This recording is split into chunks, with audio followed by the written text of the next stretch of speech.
Assalamualaikum warahmatullahi wabarakatuh. Ketemu lagi dengan Ibu dalam pembelajaran IPS kelas 7 semester 1. Sebelum kita mulai pembelajaran, seperti biasa, marilah kita berdoa. Dengan tujuan pembelajaran kita hari ini adalah satu, peserta didik dapat menjelaskan pengertian peta. Yang kedua, peserta didik dapat menjelaskan komponen peta. Yang ketiga, peserta didik dapat menggambarkan peta dengan lengkap. Peta adalah gambaran permukaan bumi pada satu bidang datar dan diperkecil dengan menggunakan skala. Adapun komponen-komponen sebuah peta terdiri dari satu, judul peta, yaitu untuk menunjukkan isi suatu peta. Contohnya di dalam peta ini adalah peta Negara Kesatuan Republik Indonesia. Yang kedua, skala peta, yaitu menunjukkan perbandingan antara jarak di peta dengan jarak sesungguhnya di lapangan. Skala peta dapat dibedakan menjadi dua, yaitu satu, skala angka. Biasanya skala angka itu berwujud angka, contohnya seperti 1 misalnya berbanding 5.000 di dalam sebuah peta. Dibaca dibaca 1 cm di peta sama dengan 5.000 cm atau 50 km di lapangan atau jarak sebenarnya.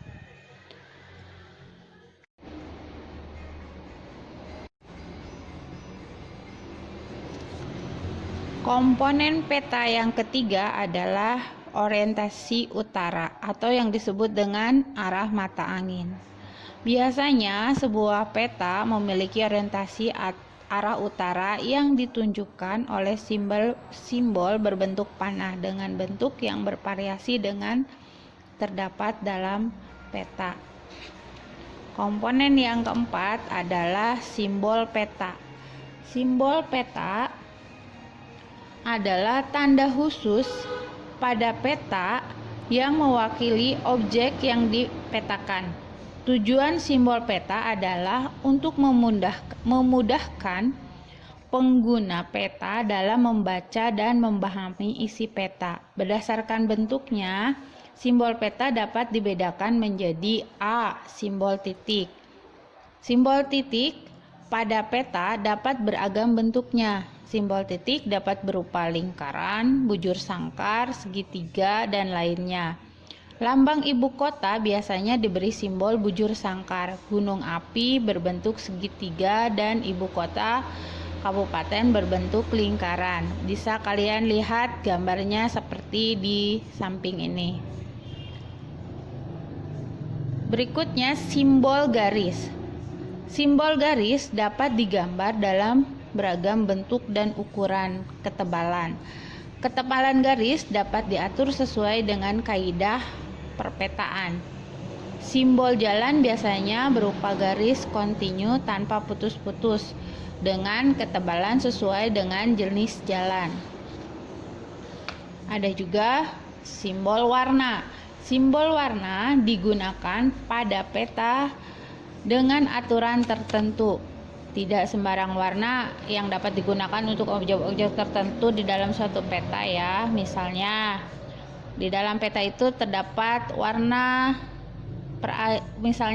perairan, sungai, danau, dan laut.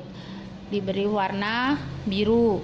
Nah, warna merah itu biasanya untuk jalan dan lain-lain. Misalnya banyak lagi ada di peta.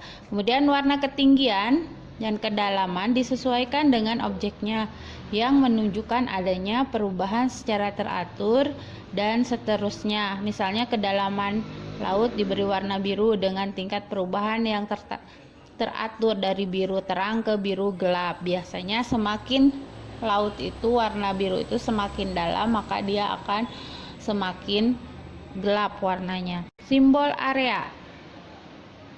Objek yang digambar pada peta biasanya berupa ilustrasi dari objek yang ada di lapangan. Simbol area juga memiliki aturan tertentu dalam pemetaannya. Misalnya, area berupa sawah digambarkan dalam bentuk poligon tertutup yang di dalamnya terdapat simbol tanaman padi.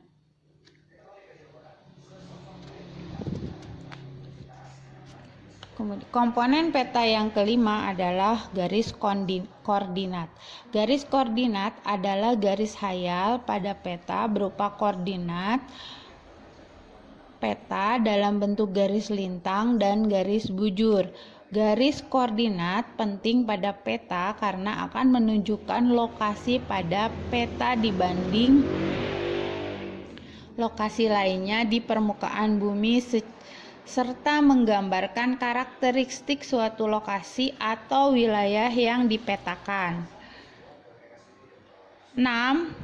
Dalam komponen peta ada inset. Inset merupakan peta kecil yang ada pada suatu peta untuk menunjukkan lokasi daerah yang dipetakan di antara lokasi lainnya yang lebih luas. 7. Legenda. Nah, legenda di dalam menyusun komponen peta yaitu untuk menunjukkan keterangan semua objek yang ada atau muncul pada muka peta. Pada legenda inilah seorang pembaca peta akan mengetahui objek-objek pada wilayah yang dipetakan. Terakhir, yang ke-8, sumber peta. Sumber peta menunjukkan orang atau lembaga yang membuat peta. Dari sumber peta inilah diperoleh informasi pembuat peta sehingga bisa dinilai kualitas peta yang dihasilkan. Nah, sekian dulu pembelajaran dari Ibu untuk hari ini. Terima kasih. Assalamualaikum warahmatullahi wabarakatuh.